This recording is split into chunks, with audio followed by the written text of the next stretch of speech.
English book. So dear children, इस poem को शुरू करने से पहले क्या आप मुझे बता सकते हैं या खुद में आप ये बात सोच सकते हैं कि जब आप कहीं यात्रा कर रहे हैं, जब कहीं आप सफ़र पर जाते हैं और आप सड़क मार्ग से जाते हैं या फिर रेल मार्ग से जाते हैं, whether you take any of these means of transport, do you see a series of trees along the side of the road? क्या आप रोड के किनारे किनारे उन वृक्षों की कतार देखते हैं? तो आपको वह देखकर कैसा लगता है? आपके अंदर किस तरह की फीलिंग आती है उन पेड़ को देखकर, उन वृक्षों को देखकर जो सड़कों के आजू बाजू अगल बगल बहुत दूर तक लगे होते हैं और काफी बड़े बड़े होते हैं? दोज ट्रीज, वो जो वृक्षों की कतार जो सड़कों के किनारे यहाँ से वहाँ लगे होते हैं, उन्हें हम एरे ऑफ ट्रीज कहते हैं। एन एरे ऑफ ट्रीज यानी वैसे वृक्षों की लंबी कतार जो सड़कों के अगल बगल लगे होते हैं, है ना? तो this particular heritage of trees speaks about the trees, the green cover and the impact upon this earth and the impact upon the people living here. The importance of trees. This poem highlights about the importance of trees and how the poet feels. Poet. Who is the poet of this poem? The poet is David Horsburgh. Okay. This poem is being composed by David Horsburgh, and the poet himself, he travels from one place to another, and then while traveling he sees a series of trees at the sides of the road. And while traveling, what does he see? How does he feel? The poem very well depicts about his feeling. Okay, चलिए शुरू करते हैं. The first stanza of the poem is, I saw a man attack a tree today. The road from Mysore to Ooty, about 20 miles along it. There you'll see a tragic sight. The poet, while he travels from Mysore to Ooty, the place name is Mysore and Ooty, and the poet David Horsburgh is traveling from Mysore to Ooty, and then in his travel, he sees a tragic sight. And what was that tragic sight? I saw a man attack a tree today. यहाँ attack का शाब्दिक अर्थ होता है आघात करना, मारना, ठीक है? लेकिन यहाँ अटैक अ ट्री, एक पेड़ को आघात पहुंचाया जा रहा है, यानी एक वृक्ष को काटा जा रहा था। और कवि ने, the poet, he saw a man cutting a tree. Attack here means cut. Okay. Once more, dear children, poet David Horsburgh, here he is traveling. In this poem, once he was traveling from Mysore to Ooty, and then while traveling, he saw a tragic sight. And what that tragic sight was? It was that he saw a man attacking a tree. I saw a man attack a tree today. That means the poet says, poet कहते हैं कि उन्होंने यात्रा के दौरान उस सफर में यह देखा कि एक व्यक्ति एक वृक्ष को काट रहा था. The road from Mysore to Ooty. This I already told you that the poet was traveling from Mysore to Ooty. About 20 miles along it. और उस सड़क पर 20 मील की दूरी तक, है ना, 20 मील तक. There you'll see a tragic sight. And the tragic sight, वो जो कटे हुए वृक्ष हैं, वो कटे हुए वृक्षों की जो कतार है वो सड़क के किनारे किनारे लगभग 20 मील की दूरी तक है. तो यही ट्रेजिक साइट था, डरावना दृश्य था, है ना? जो जिन पेड़ को देखकर हमें आनंद मिलता है, जो हमें वातावरण, जो हमारे वातावरण को शुद्ध करता है, जो पथिकों को छाया देता है और न जाने क्या क्या, उस वृक्ष के न जाने क्या क्या फायदे होते हैं, कितने सारे फायदे होते हैं, वो हम और आप सभी जानते हैं। लेकिन वह दृश्य जो 20 मील की दूरी तक जो पेड़ कटे हुए थे, वो दृश्य बहुत डराने वाला था। That was a tragic sight for the poet. The trees were cut, and then, even while traveling, the poet had seen a man cutting down the trees. Okay, and the cutting here word has been denoted by the word attack. Next stanza is, let us read it first of all. A line of noble trees, mutilated, branches ripped untimely from their trunks. Cripples, some have died, those noble trees. And what was the sight?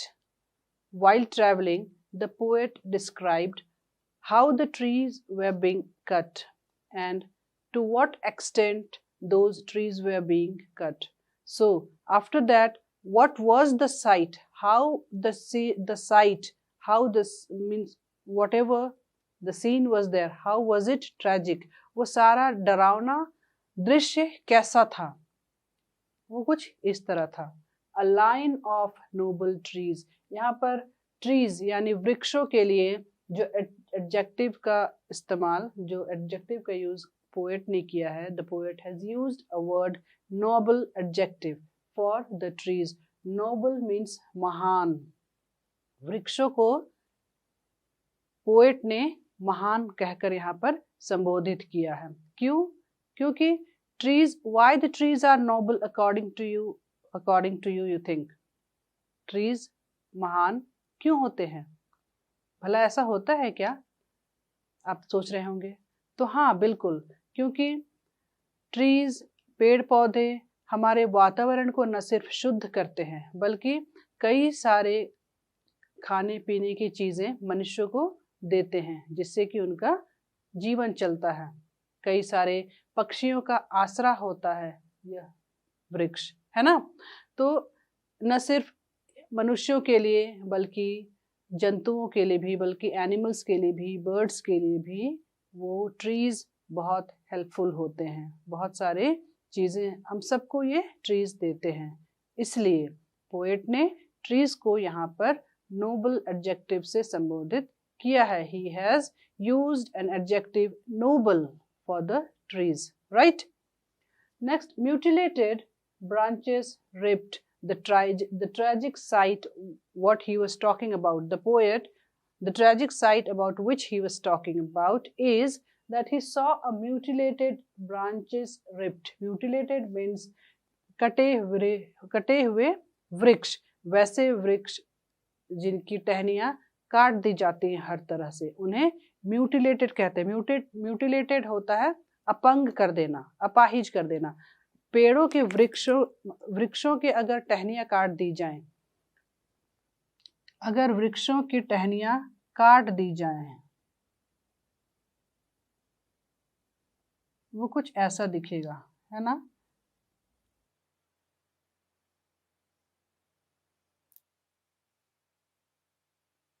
इस तरह से कटे हुए पेड़, mutilated trees, जिसमें न पत्ते हैं, न टहनियां हैं और कुछ नहीं सिवाय ट्रंक। ठीक है, तो म्यूटिलेटेड, ब्रांचेस रिप्ड, और इनके जो branches means, student, first of all you must understand a difference between a branch and a trunk. Branch किसे कहते हैं? Suppose this is a tree,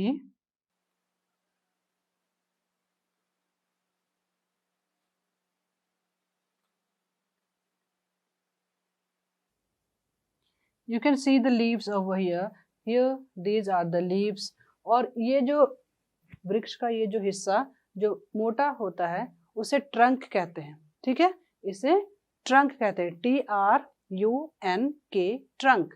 और जो पेड़ की टहनियां जो निकली होती हैं उन्हें ब्रांच कहते हैं। ठीक है, so the poet here talks that a line of noble trees, all of them are mutilated like this, okay, and their branches are ripped, और उनकी टहनियाँ काट दी गई हैं।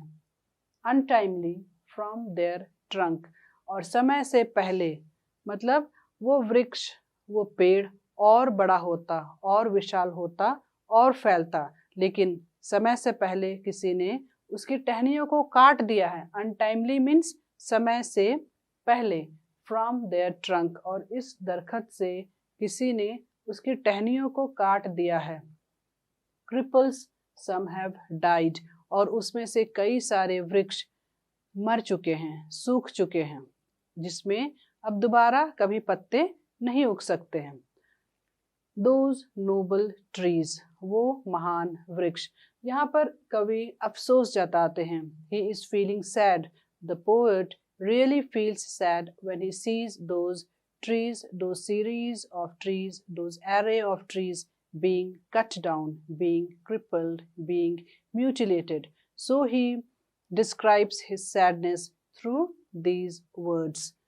So dear children, here you knew about the two stanzas. So now let us know about the words which are being used here with its meaning first of all, and then we'll move towards the next stanzas.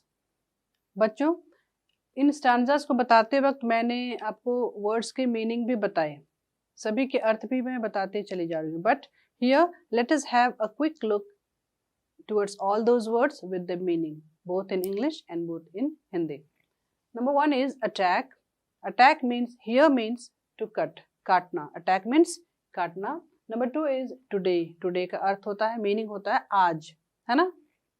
Tragic means horrifying. Tragic the synonyms for, मतलब tragic का English में ही दूसरा अर्थ होता है horrifying, और English में ही same अर्थ वाले दूसरे शब्द को क्या कहते हैं, सिनोनिम्स. ठीक है, तो ट्रेजिक मीन्स हॉरिफाइंग और हिंदी में उसे कहते हैं डरावना. यहाँ पे दूसरा 4 नंबर में वर्ड है जो वो है साइट, SIGHT, साइट, और उसका हिंदी में अर्थ होता है दृश्य, and the synonym for it is view, VIEW, view. Next is noble. Noble means respected, जिन्हें हम सम्मान देते हैं, ठीक है, जिनका महत्व बहुत महान होता है. So that is called noble. So here trees are being called noble by the poet. Number 6 is mutilated. MUTILATED. Mutilated. Mutilated means to cut, to chop. Okay? Chop means पूरी तरह से काट देना. That is called chopped or mutilated. अपंग कर देना, अपाहिज कर देना. और number 7 is ripped. That means to break और to cut. किसी लकड़ी को अगर बीच से तोड़ दिया जाए तो उसके दोनों सिरों पर कुछ अनइवन सरफेस रह जाता है, ठीक है, और उसे ही कहते हैं रिप्ड. तो इन वृक्षों की टहनियाँ कहीं काट दी गई थी, कहीं पर तोड़ दी गई थी, है ना. तो इसलिए वो एक ट्रेजिक साइट था जिसके बारे में पोएट बात कर रहे हैं. Number 8 is untimely, and this is before time. Untimely means before time, and in Hindi we say it समय से पहले.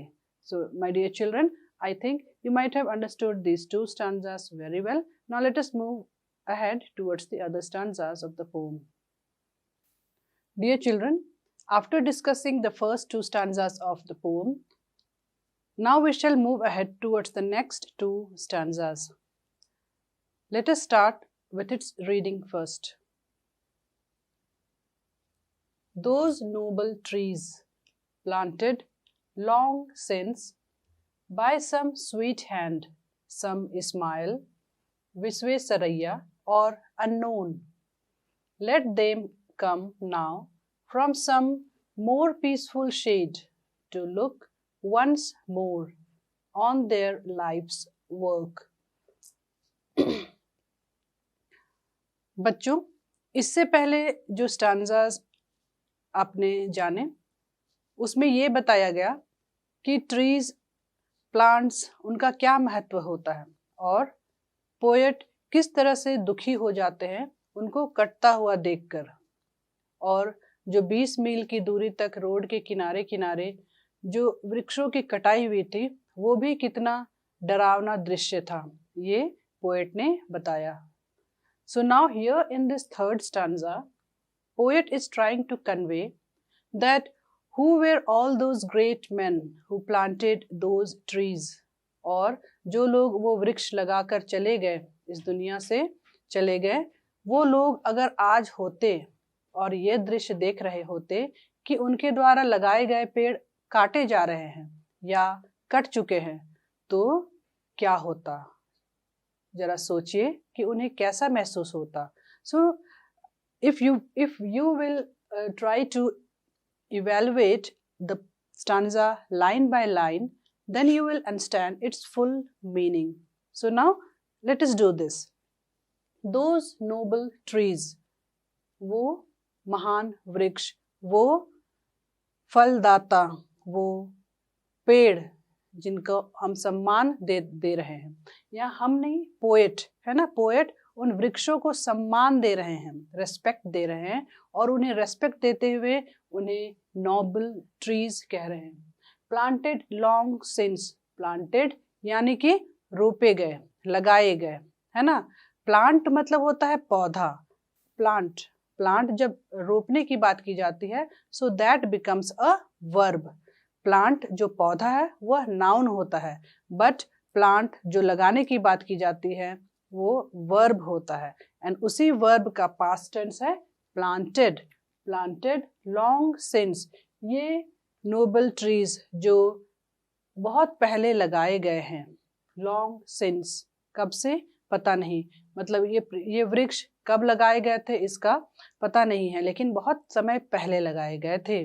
और by some sweet hand, poet उन वृक्ष लगाने वालों को बहुत अच्छा व्यक्ति मानते हैं.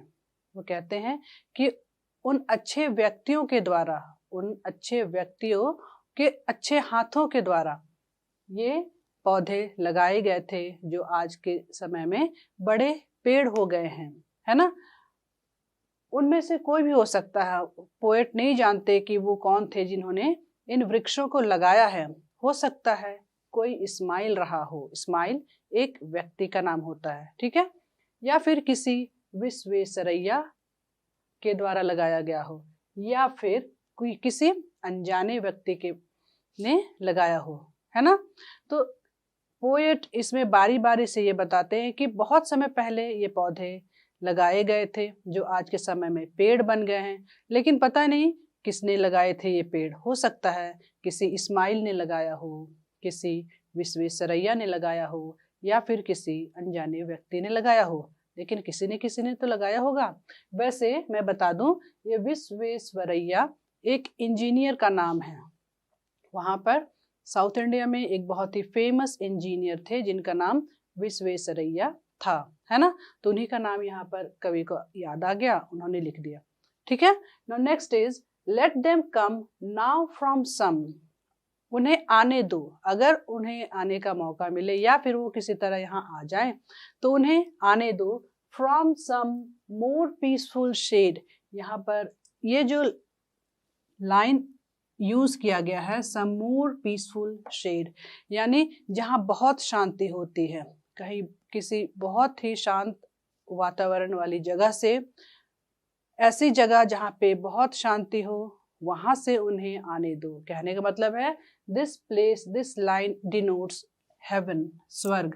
स्वर्ग में ही ऐसी शांति होती है, ठीक है. So from more peaceful shade means haven.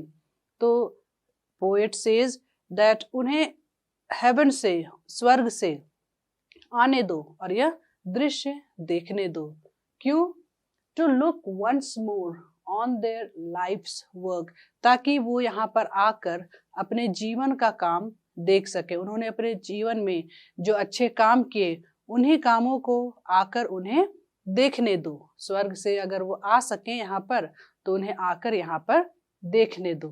Right. So in these lines the poet is trying to convey that those plants were planted by some people, some great people, some lovely people, and if they are called upon from the heaven in any way, then they must get that opportunity to see their work, what they had done. much before. Let us move ahead towards the last stanza of the poem and try to know what is the poet trying to convey in these lines. Let us read it first of all. इसे हम पहले पढ़ेंगे, उसके बाद इसके अर्थ को समझेंगे. बच्चों, आप अपनी किताबों के साथ बैठे हैं ना? बिल्कुल सही. आपको अपने किताब में ये पोएम आपको देखनी है और लाइन बाय लाइन जैसे मैं पढ़ रही हूँ उसी तरह आपको भी पढ़ने हैं. Okay? Now, trees for the people. Trees for the people. यहाँ पे you can see a question mark. While explaining it, I'll be saying you why this question mark is being put. Okay? Let all enjoy them, hack them, cut them up, so that the fires that cook the village food shall burn more hot and ash so holy. In this line, the poet is saying that if those great men who had planted these trees, if they come here on earth and see their work done, their life's work, then what will they say or what will they think? Trees for the people. They'll ask a question. सबसे पहले तो वह सवाल पूछेंगे कि यह जो वृक्ष हैं, क्या यह लोगों के लिए है? आम लोगों के लिए है? पूरे समाज में जो लोग रह रहे हैं, क्या उन लोगों के लिए है? तो yes, let all enjoy them. उन सभी को इन वृक्षों का आनंद लेने दो. उन सभी लोगों को जो यहाँ पर रह रहे हैं, जो इस पृथ्वी पर हैं, उन्हें इन वृक्षों का आनंद लेने दो. Hack them, cut them up. उन्हें फ्री छोड़ दिया जाए, उन्हें मुक्त छोड़ दिया जाए कि वो इन वृक्षों का क्या करें. ये वृक्ष उनके लिए तो हेल्पफुल हैं ही, लाभप्रद हैं ही. हर तरीके से वृक्ष मनुष्यों की रक्षा करते हैं, किसी न किसी तरह से उन्हें अपना योगदान देते हैं. फल देते हैं, फूल देते हैं, लकड़ियां देते हैं, छांव देते हैं, वातावरण को शुद्ध करते हैं. लेकिन इसके अलावा भी अगर उन्हें और कुछ जरूरत है तो लेट देम, उन्हें काटने दो, उन्हें हैक करने दो, उन्हें जब्त करने दो. हैक देम मीन्स उन्हें जब्त करने दो, उन्हें काटने दो.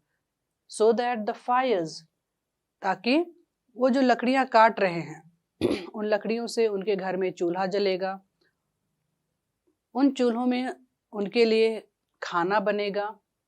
सो दैट द फायर्स यानी उन लकड़ियों को जलाकर जो आग बनेगा, आग निकलेगा, that cook the village food, उस आग से पूरे गांव वालों के लिए भोजन बनेगा. शैल बर्न मोर हॉट, और जैसे जैसे आग बढ़ता जाएगा, आग ज्वलंत होता जाएगा, वैसे वैसे वहां गर्मी भी होगी, गर्मी भी बढ़ेगी.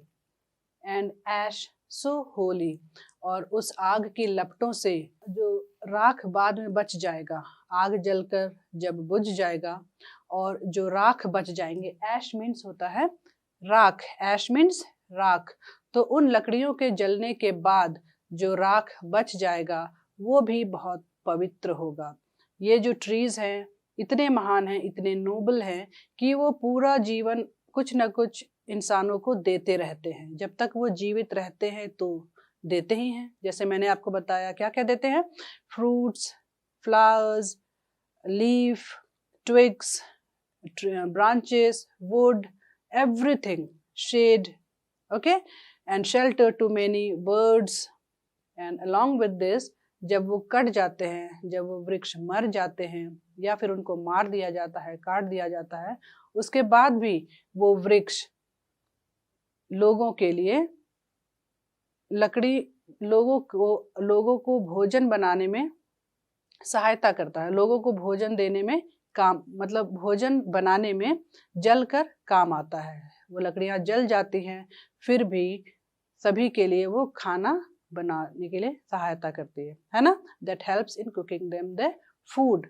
एंड और जब वो आग जब बुझ जाते हैं तो जो राख बच जाता है और वो राख भी किसी पवित्र चीज से कम नहीं है। इसलिए therefore the poet in the very last line of the poem he says that the ashes they are so holy. Okay, so I hope that you might have understood these both stanzas including the previous two. Now we shall discuss about the word meanings which have come in these both stanzas. So now you have understood the meaning of the whole poem. Let us finally know about some of the word meanings which were used in the poem. Number one is ash. Ash, as I already told you, that ash means rakh, and in English we say that the powders which is being left after the burnt of any wood or any paper. Holy means pious or pure. Holy, शुद्ध, पवित्र, है ना? Next is burn, BURN, burn, जिसका अर्थ होता है जलाना या जलना. So that can be said that can be compared to fire. Burn means to put fire with the help of a matchstick or any burning element. Next, number 4 is sweet hand. Sweet hand means lovely people, nice people, people doing the good things are called, they have the sweet hands, so that they do the good things. Even if you will do some good thing, you'll plant trees, you'll plant the small plants, and you will do good to the environment, then you also will have your sweet hand. Okay, if you serve any human being, if you help any poor people, then you will have a sweet hand, obviously. Now number 5 is unknown. Unknown means not known, अनजान, जिन्हें हम नहीं जानते हैं. So here we had all these words used in the poem, which the words were a bit tough and you might not be knowing, so I helped you to know them. So dear students, finally we are towards the end of this poem. I hope you might have understood it very well. Now I expect that you would be able to write the summary of the poem in your own words. Summary, as earlier I had described, that summary is a brief description of the poem written in your own language. So hoping with this good